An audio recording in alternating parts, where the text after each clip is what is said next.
इस मूवी को दिखाने से पहले एक रिक्वेस्ट है। आज तक इस फिल्म को बहुत कम लोग बिना डर के पूरा देख पाए हैं। अगर आपको लगता है आप बहादुर हैं तो इस वीडियो को आखिर तक देखिए। मैं गारंटी देता हूँ आप चाह कर भी इसे लास्ट तक नहीं देख पाएंगे। कहानी शुरू होती है एक लड़की से जिसका नाम है जेनी, और सबसे बड़ी बात, वो अपने बॉयफ्रेंड रिचर्ड पर आंख बंद करके भरोसा करती है। रिचर्ड उसे एक ट्रिप पर ले जाता है, रेगिस्तान के बीचों बीच, जहां दूर दूर तक इंसान का नामो निशान नहीं। ऊपर से देखने में ये एक रोमांटिक ट्रिप लगती है, लेकिन हकीकत कुछ और ही थी। क्योंकि रिचर्ड पहले से शादीशुदा था, न्यूयॉर्क में उसकी बीवी और परिवार था, और जेनी उसके लिए सिर्फ एक सीक्रेट थी।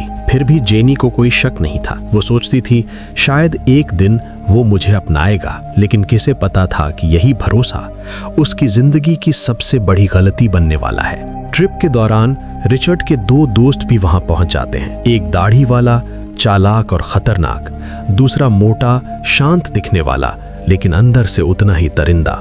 जैसे ही जेनी उन्हें देखती है, उसका दिल जोर जोर से धड़कने लगता है। उसकी आंखों में डर साफ दिखता है। वो तुरंत रिचर्ड को देखती है मदद के लिए, लेकिन रिचर्ड बिल्कुल शांत रहता है। वो ना तो जेनी को समझाता है, ना ही अपने दोस्तों को रोकता है, बल्कि हंसते हुए उन्हें अंदर बुला लेता है। यहीं से जेनी को पहली बार महसूस होता है कि कुछ बहुत गलत होने वाला है।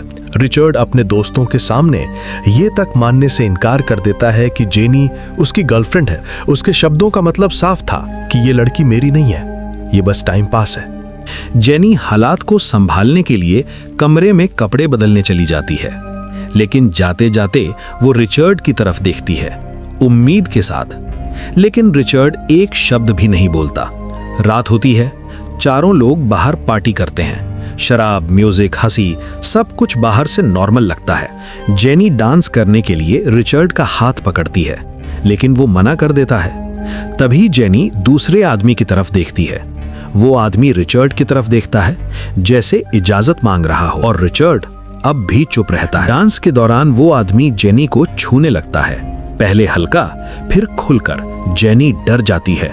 वो रिचर्ड की तरफ देखती है, लेकिन रिचर्ड अब भी कुछ नहीं करता। अगली सुबह जेनी की आंख खुलती है। उसका सिर भारी है, शरीर टूट रहा है। वो देखती है रिचर्ड वहां नहीं है। घर में सिर्फ वो और वही आदमी है। उस आदमी की बातों से साफ जाहिर होता है कि वो क्या चाहता है। जेनी मना करती है, बहाना बनाती है, कमरे में जाने की कोशिश करती है, लेकिन अब देर हो चुकी थी।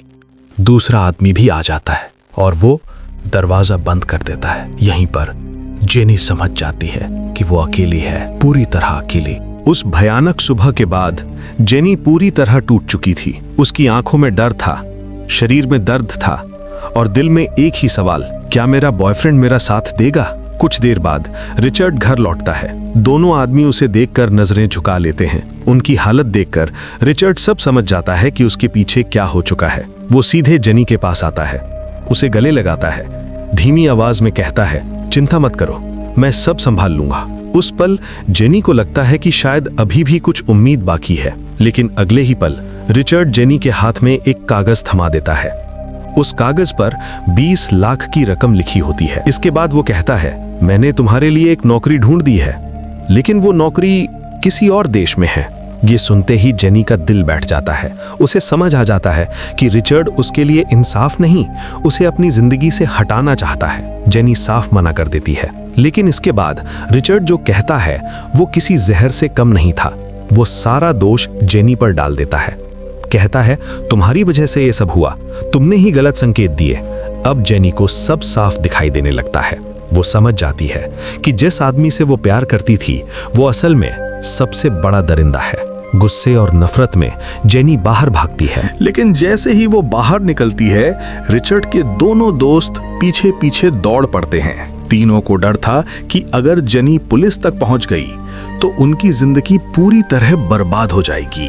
भागते भागते जेनी अनजाने में एक खतरनाक चट्टान के पास पहुंच जाती है। सामने गहरी खाई, पीछे 3 दरिंदे। रिचर्ड शांत आवाज में कहता है, मैं तुम्हें नुकसान नहीं पहुंचाना चाहता, बस अपना फोन दे दो। जेनी घबराई हुई थी, लेकिन उसने सबसे बड़ी गलती कर दी। उसने रिचर्ड पर भरोसा कर लिया। अचानक रिचर्ड उसे जोर से धक्का देता है। जेनी सीधे खाई में गिर जाती है। तीनों आदमी ऊपर से देखते हैं। रिचर्ड को यकीन हो जाता है कि अब कोई सबूत नहीं बचेगा। वो घर लौटते हैं और जेनी की एक एक चीज जला देते हैं, कपड़े, सामान, सब कुछ। उन्हें लगता है अब सब खत्म, लेकिन किस्मत कुछ और ही चाहती थी। करीब 1 घंटे बाद जेनी को होश आता है।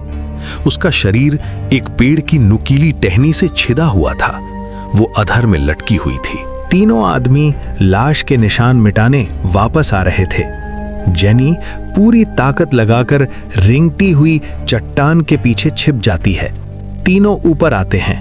उन्हें सिर्फ जली हुई राख दिखती है। अब तीनों में बहस शुरू हो जाती है। एक कहता है हमें पुलिस के पास जाना चाहिए, लेकिन रिचर्ड मना कर देता है। वो कहता है वो ज्यादा देर जिंदा नहीं रह सकती।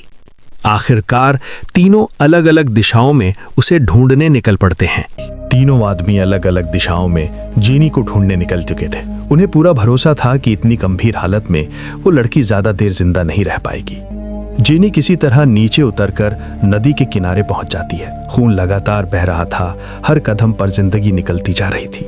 अचानक उसे गाड़ी की आवाज सुनाई देती है। वो तुरंत पानी के अंदर छिप जाती है। गाड़ी निकल जाने के बाद वो चुपचाप बाहर आती है और पीछे से एक आदमी को देखती है। वही मोटा आदमी। वो बेखबर था। उसे लग रहा था कि अब कोई खतरा नहीं, लेकिन जेनी धीरे धीरे उसके पास पहुंचती है। उसकी जेब से चाकू निकाल लेती है और जैसे ही वो आदमी पलटता है, जेनी बिना किसी डर के वार कर देती है। ये वार सिर्फ बदले का नहीं था, ये सजा थी, क्योंकि गलत होते हुए देखकर चुप रहना भी एक जुर्म होता है। कुछ ही देर में पहला दरिंदा खत्म हो जाता है, लेकिन जेनी वहां से भागती नहीं, क्योंकि उसकी लड़ाई अभी खत्म नहीं हुई थी। अब उसे अपने जख्म का इलाज करना था। वो एक गुफा में छिप जाती है। उसके पास ना दवा थी ना कोई मदद। तभी उसे याद आता है अपनी चेन। उस चेन के अंदर एक ड्रग छुपा था जो दर्द को कुछ देर के लिए खत्म कर देता है। जेनी बिना सोचे वो ड्रग ले लेती है। अब वो खुद का ऑपरेशन खुद करने वाली थी। वो लोहे को आग में तपाती है, चाकू को साफ करती है और बिना दर्द महसूस किए अपने शरीर से पेड़ की नुकीली टहनी बाहर निकाल देती है। ये सीन इतना डरावना है कि कई लोग यहीं फिल्म बंद कर देते हैं। सुबह होते होते जेनी बदल चुकी थी। उसके जख्म पर एक जलता हुआ निशान था, ईगल का निशान। अब वो शिकार नहीं थी, अब वो शिकारी बन चुकी थी।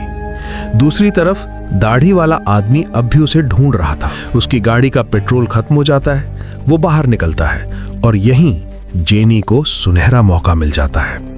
वो गोली चलाती है, आदमी गिरता है, लेकिन अचानक गायब हो जाता है।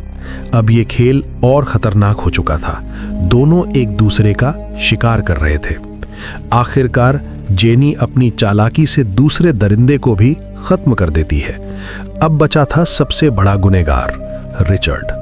वो आदमी इतना चालाक था कि उसने पूरी घटना का दोष अपने दोस्तों पर डालने की योजना बना ली थी। वो हेलीकॉप्टर बुला चुका था। उसे लगता था कि वो बच जाएगा, लेकिन उसे क्या पता था कि जेनी अब जिंदा लौट चुकी है। घर के अंदर दोनों आमने सामने होते हैं। रिचर्ड छुपकर हमला करना चाहता है, लेकिन इस बार जेनी गलती नहीं करती। खून के निशान देखकर वो समझ जाती है कि रिचर्ड कहाँ छुपा है। अंतिम भिड़ंत होती है। रिचर्ड अब भी खुद को सही साबित करने की कोशिश करता है, लेकिन बहुत देर हो चुकी थी। फिल्म यहीं खत्म होती है और यही वजह है कि कुछ लोग इस फिल्म को बहुत ज्यादा हिंसक कहते हैं।